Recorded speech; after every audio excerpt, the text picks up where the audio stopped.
पाकिस्तान की मौशियत में एक बड़ा नाम है खाकान नजीब साहब, माहिर मौशियत। अस्सलाम वालेकुम सर।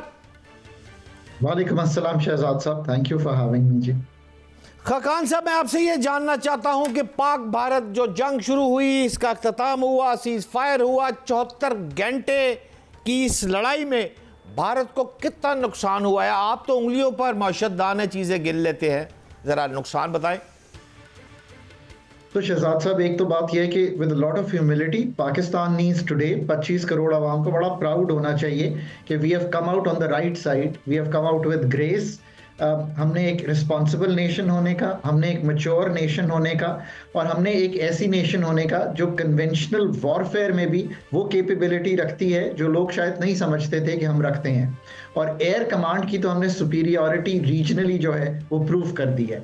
सो पहली तो बात यह है कि पाकिस्तान को एक जो ग्लोबल स्पेस मिल गई है, पहले एक मैं कहता था कि आईएमएफ की एंगेजमेंट से मिली है, अब एक ग्लोबल स्पेस मिल गई है कि हमने एक कमिटी ऑफ नेशंस में एक इमर्जेंस की है अपनी as a very responsible nation.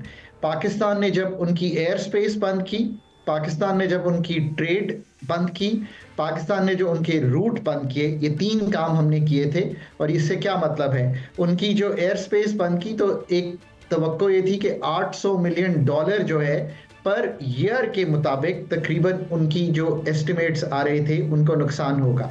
इसका मतलब क्या है? इसका मतलब ये है कि हर दिन उनको एक नुकसान हो रहा था, फ्लाइट्स पे फ्यूल ज़्यादा यूज़ हो रहा था। और ये भी याद रखिए कि वो जो फ्लाइट्स जो दूसरी एयरलाइंस चला रही थी उनको तो ये हमने पाबंदी नहीं लगाई थी, तो ट्रैफिक भी शिफ्ट हो रहा था। और फिर ऑफ कोर्स एक हेवियर जिसे कहेंगे आपको टैरिफ देना पड़ता था अपने उस फ्लाइट का, और 2.5 से 4 घंटे ज़्यादा लंबी फ्लाइट हुई थी।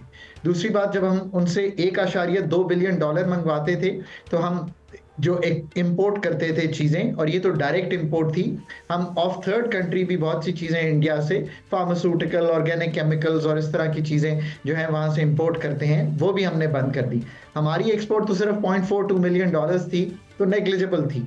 और ये भी याद रखिए कि जो हमारी एयर स्पेस है उसमें कोई चंद लाख डॉलर सालाना के हम उनसे लेते हैं जो वो हमारी एयर स्पेस यूज़ करते हैं। सो ऑब्वियसली इंडियन साइड पे, पर शहजाद साहब, सोचना यह है कि एक मुल्क जो कह रहा है कि मैं एक बहुत बड़ी इकोनॉमिक ताकत हूँ, उसकी जो साख का नुकसान है of acting irresponsibly and acting irrationally और एक्टिंग एक प्रिजम्पचुअस बेसिस पे कि पहलगाम में एवरी लॉस ऑफ लाइफ, हर जो समझदार स्कॉलर है पाकिस्तान का वो उसको कंडेम करता है, टेररिज्म को कंडेम करता है, लॉस ऑफ लाइफ को कंडेम करता है, इंक्लूडिंग पहलगाम। पर ये प्री सपोज कर लेना कि वो कोई उसका पाकिस्तान से ताल्लुक है कई 100 किलोमीटर इनसाइड, जबकि पाकिस्तान बार बार ये कह रहा है कि आप इंडिपेंडेंट करा लीजिए इसकी इंक्वायरी, हमारा कोई ताल्लुक नहीं है। तो उसकी जो साख का नुकसान है जो वो अपने जो रीजन में भी और दुनिया में भी पोर्ट्रे करते हैं कि वो एक इकोनॉमिक पावर की तरह आगे बढ़ रही हैं, वो एक बहुत बड़ा नुकसान है। You base business on trust, you base business कि जो अगला आपका पार्टनर है वो जो कह रहा है वो सही है, पर आपने देखा कि उनके मीडिया ने जो बात की, और मैं यहाँ तक कहता हूँ कि उनकी जो पॉलिटी जिस तरफ उनकी आर्म्ड फोर्सेस को ले गई थी, इट वॉज अनफेयर। और ये समझना कि वो किसी तरह एक सबसर्विएंट जिसे कहते हैं रीजन के एक जो नेबर है उससे डील कर रहे हैं, I think that was the wrong presuppositions. सो आप ये इमेजिन कीजिए कि ये एक बहुत बड़ा साख का नुकसान है, बिकॉज फॉरेन इन्वेस्टमेंट वहीं जाती है जहाँ पे जो मुल्कों की साख है वो बहुत बड़ी होती है। I think really really really Pakistan ने गेन किया है। पाकिस्तान की साख जिस तरह क्रेडिबिलिटी, जिसको स्टेट क्रेडिबिलिटी कहते हैं, as a responsible nation in the committee of nations इतनी बढ़ गई है। और let me use this word कि हमने एक ग्लोबल स्पेस गेन की है, और सिर्फ हमने ये चाइना, तुर्किया या सऊदी अरेबिया के साथ नहीं गेन की, हमने वेस्ट के साथ बहुत बड़ी गेन की है।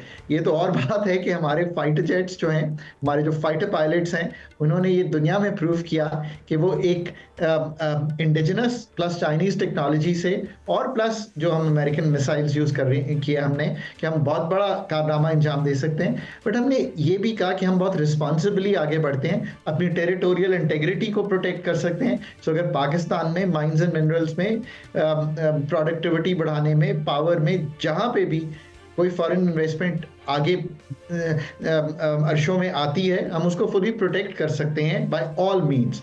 सो आई थिंक बहुत अच्छी स्पेस गेन की है, हमें स्पेस को यूज़ करना है, हमने अपनी पैदावारी सलाहियत को ठीक करना है, हमारी जो कबातें हैं इकोनॉमी की, रेगुलेशन की, टैक्सेशन स्ट्रक्चर की, आसानियां पैदा करने की, पावर सेक्टर को ठीक करने के लिए अब तो स्पेस और वक्त इतना खुला मिल गया है पाकिस्तान को। स्पेस और वक्त खुला मिल गया है। खाकान भाई आप दुरुस्त फरमा रहे हैं। मैं आपको लेकर जाना चाहता हूं, एक रिपोर्ट जो मेरी स्क्रीन पर भी अभी मैं चला रहा हूं, उसमें वाज़ेह तौर पर जो पाक भारत जंग के दौरान तनाव की कैफियत आई है, उसमें भारतीय कंपनियों के शेयर जो है उनकी वैल्यू कम हुई है और $83 बिलियन का नुकसान सामने आया है। आप क्या समझते हैं, ये $83 बिलियन जो सामने आया है, भारतीय मईशत तगड़ी है और क्या इस तगड़ी मईशत को इससे कितना फर्क पड़ेगा? खाकान भाई तो एक याद रखिए कि चूंकि वो बड़ी मार्केट है, तो वो एक दिन जब 1.5% भी गिरी तो वो $83 बिलियन मार्केट कैप जो है गिर गई। By any stretch of imagination जो है $83 बिलियन नीचे आना एक बड़ी जिसे आप कहेंगे हिट है और इन्वेस्टर कॉन्फिडेंस का लॉस है। Of course you take a country to war एक प्री सपोज करके कि कोई दूसरे मुल्क का किसी चीज में हाथ है, शेक्स अप जो शॉर्ट टर्म कॉन्फिडेंस है और उसकी जो अक्कासी है वो स्टॉक मार्केट फौरी तौर पे कर देती है, और उन्होंने की। मैं ये भी कहता हूं कि to all the investors in the Pakistan market, मेरा ख्याल है कि जब कल पाकिस्तान मार्केट खुलेगी तो वो अपर कैप पे लॉक हो जाएगी, जिसका मतलब आसान लफ्जों में ये है कि इतनी बाइंग आएगी of investors both local and foreign कि जो हमारा 5% का कैप है वो हिट हो जाएगा। मेरा ख्याल है ये कैप शायद इंडिया में, यानी कि चीज़ें दोनों साइड पे बराबर हुई हैं सीज फायर की, ऐसा नहीं होगा, बट पाकिस्तान में स्पेशली आई थिंक कि मार्केट में बहुत बाइंग आएगी और दैट काइंड ऑफ शोज कि ये एक जो रैशनल बिहेवियर मार्केट में आया कि जब सेलिंग आई है और उसी रैशनल बिहेवियर में मार्केट वापस आ जाएगी। मैं इसको इरैशनली रैशनल बिहेवियर कहता हूँ कि मार्केट में पाकिस्तान की बहुत बाइंग आएगी कल। सो एक तो ये याद रखिए। अभी भी जो मार्केट है वो 6 के पी से नीचे ट्रेड कर रही है पाकिस्तान की, देयर इज गुड अपसाइड। फिर ये भी याद रखिए कि इसी टाइम में जो ना भूलिए कि हमने बहुत ही सेंसिबली हैंडल किया, 9 मई को पास होने दिया। 9 मई को पाकिस्तान की फंड से एक अप्रूवल थी बोर्ड लेवल की और कोई ऐसा रिटेलिएटरी फंक्शन तब तक नहीं आया पाकिस्तान से, उसके बाद आया डिफेंस में आया। ये बार बार मैं कहता हूं कि सेल्फ डिफेंस में हमने अपने नेबर को ये दिखाया कि we can hit and act much smartly and जिसे कहेंगे forcefully then our neighbour had acted. Having said all this, मैं आज भी ये कहता हूं कि we are the saner voices. हम इस टाइम पे भी रहे हैं और जो पाकिस्तानी स्कॉलर है वो आज भी कह रहे हैं कि चाहे IWT को आपने रिवोक कर दिया, जो आप नहीं कर सकते, एक इंटरनेशनल एग्रीमेंट्स के तहत, इंटरनेशनल लॉ के तहत एक ट्रीटी है, 1960 से है, वर्ल्ड बैंक गारंटीड है, टाइम ऑफ वॉर में भी नहीं तब्दील हुई, आपने उसको यूनिलैटरली तब्दील कर दिया। It is not possible. ये याद रखिए कि 25 करोड़ अवाम का पानी बंद करके आप स्टार्व देम टू डेथ करेंगे, और हम लोअर रिपेरियन हैं। इंटरनेशनल थॉट प्रोसेस ये है उसमें कि आप ऐसा नहीं करते, वरना इंडिया के ऊपर भी चाइना है, क्या चाइना को पानी बंद कर देना चाहिए? नहीं करना चाहिए। We are sensible scholars here on this side and we say this कि ऐसा गलत है करना। तो जो रिवर्स हमारे हैं उनको फौरी तौर पे IWT को अगर कोई तब्दीली करनी भी है पर उसको वापस लाकर इररिवोक करके गुफ्तगू ज़रूर की जा सकती है। ये एक बात है। दूसरा, मैं एक जेनेरिक गुफ्तगू करता हूँ कि दोनों साइड्स के लिए इस खित्ते में टेंशन रखना, 1.25 अरब लोगों की प्रॉस्पेरिटी को रोके रखना, इसलिए कि हम कश्मीर के तनाज़े की गुफ्तगू UN के जो चार्टर है उसके अंडर ना करें, ये बात नहीं है। एक बहुत बड़ी कामयाबी ये है कि we have brought our neighbour India to the table. So हम सेंसिबली एक्ट करते हैं और अब भी कहते हैं कि बातचीत से आगे बढ़ना चाहिए और बातचीत से हर तनाज़े पे गुफ्तगू करनी चाहिए। कोई ऐसी वजह नहीं है कि हम एक उस जगह पे ना पहुंच सकें। और अब तो चूंकि अमेरिका के जो सदर हैं वो एक बड़े ट्रांजैक्शनल माइंडेड गवर्नमेंट रन कर रहे हैं, तो वो चाहते हैं, वो इन अ लाइटर फ्रेम कहते हैं कि 1000 साल से ये तनाज़ा है, मतलब ये है कि बहुत पुराना तनाज़ा है, हमें इसमें आगे बढ़ना चाहिए और इससे शाय अवे नहीं करना चाहिए। पाकिस्तान, इंडिया वो ममालिक हैं जिनके पास हाइड्रो, विंड, सन, और पाकिस्तान के पास तो अब इतने क्रिटिकल मिनरल्स हैं, इतनी यंगर फोर्स है, लोगों की मीडियन एज 23 है, इंग्लिश स्पीकिंग है हम। Now we must move on to take our people towards prosperity. SAARC को हम नहीं कर सके, इंडिया ने बार बार उसको सैबोटाज किया, आगे नहीं बढ़ने दिया। ईस्ट एशिया में देखिए, उन्होंने आसियान बनाया, दुनिया से सीखिए कि दुनिया ने कैसे तरक्की की है। और अब हेजेमॉन की खाकान साहब, मेरा लास्ट प्रोग्राम का जिसमें आपसे मैं शार्प जवाब लेना चाहता हूं कि भारत ने तो हर मुमकिन कोशिश कर ली, IMF की किस्त ना मिले, मौशी तौर पर तबाह हो जाए, लेकिन पाकिस्तान मौशी महाज पर फतह कर चुका है, सफारती ज़राए पे भी और टैंकों के ज़रिए, एयरफोर्स के ज़रिए। और आप मुझे इजाज़त देते हैं ये बात कहने की कि मौशी महाज पर पाकिस्तान को फतह हुई है? खाकान साहब, पाकिस्तान सर्टनली जी 2.7% वोटिंग राइट है इंडिया का, वो एब्सटेन कर सकता है और करता रहा है। मैं चूँकि IMF के साथ पाकिस्तान की कई इंगेजमेंट्स को आगे लेकर बढ़ा हूँ और हमने उनको कंप्लीट किया है, कई प्रोग्राम्स में जो हमारे रिव्यूज़ होते थे कंप्लीट कराए हैं। उस 2.7% से वो एब्सटेन कर सकता है, पर उसको रोक नहीं सकता। Pakistan had done a lot of hard work, the people of Pakistan had stood with the authorities, और बहुत उन्होंने सैक्रिफाइस दिया in terms of paying higher taxes, higher electricity bills, higher gas bills.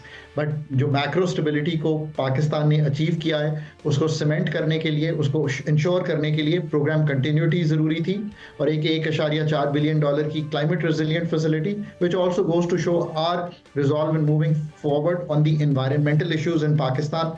So certainly time and space वहाँ पे भी है, economic stability है, अफरात इज़र जिसका सबसे बड़ा ताल्लुक कीमतों के बढ़ने की शरह में एक खातिर ख्वाब बियॉन्ड आर एस्टिमेशन कमी है जो लोगों को बेनिफिट कर रही है। टुडे द टाइम इज़ कि हम इंडिया से अपने मामलात को आगे लेकर चलें और इंडिया को इस स्पिरिट से चलना चाहिए। हम अपनी प्रोडक्टिविटी के इश्यूज़, पावर के इश्यूज़, गैस के इश्यूज़, डीरेगुलेशन के इश्यूज़, दुनिया के साथ कनेक्टिविटी के इश्यूज़, और इस वक्त जो US के साथ टैरिफ का इशू है उसको सॉल्व करें, so that in the benefit जो हम टेक्सटाइल वहाँ बेचते हैं, नए प्रोडक्ट्स में तो चलें बाद में जाएंगे, जो कैपेबिलिटी एग्जिस्ट करती है, यूज़ नहीं हो रही, वो हम वहाँ सेल करें। $5-6 अरब की एक्सपोर्ट को $9 अरब पे लेके जाएं।